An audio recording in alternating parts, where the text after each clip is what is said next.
RCF en Bourgogne, le flash Hugo Sastre. Bonjour à tous. Donald Trump affirme n'avoir pas d'enregistrement de ses entretiens avec l'ex-patron du FBI, James Comey. C'est ce qu'il explique dans un tweet cette nuit.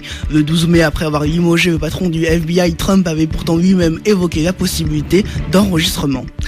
Un an après le choix des Britanniques de quitter l'Europe, les négociations sur le Brexit ont commencé hier. La première ministre Theresa May a assuré que tous les citoyens britanniques résidant en Grande-Bretagne ne seraient pas forcés de partir. Un bon début pour la chancelière allemande Angela Merkel.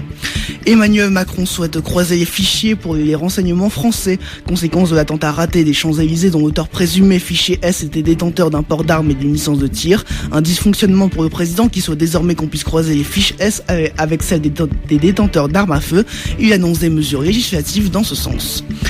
Dijon Métropole alerte dans un communiqué sur une augmentation des arnaques concernant l'enlèvement des déchets encombrants. Sur internet, des services payants seraient proposés, or ce service est gratuit. Pour en bénéficier, il faut vous rendre sur le site internet suivant www.trionnodéchets-dijon.fr ou appeler 0800 12 12 11. Il s'agit d'un numéro gratuit.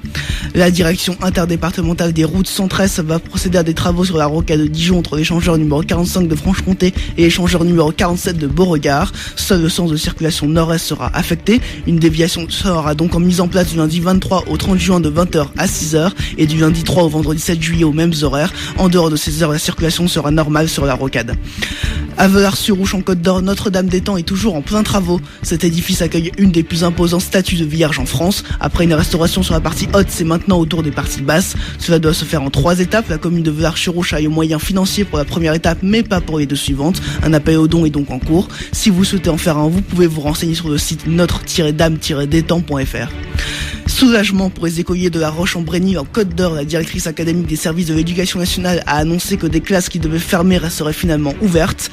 Grâce à la mobilisation des parents d'élèves, du personnel et des élus tout au long de l'année. Un des arguments qui a joué en leur faveur, c'est l'installation d'usines dans la commune qui crée de l'emploi et donc de nouveaux enfants dans l'école.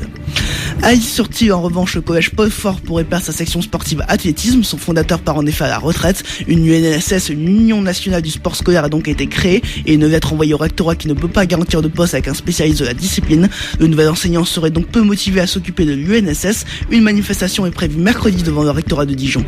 Demain, à Fontanet-Dijon, un atelier café réparation est organisé aux 5 rue des Ponnières. Le but est de réunir les professionnels qui sont dans la capacité de réparer des appareils électroménagers ou électroniques, ainsi que des appareils de la vie quotidienne en bois ou en métal. Il fait chaud ce matin en Côte d'Or et à Saône-et-Loire. Il fait 28 degrés à Étalonde, 29 à Époisse, 31 à Dijon jusqu'à 32 degrés à Tournu.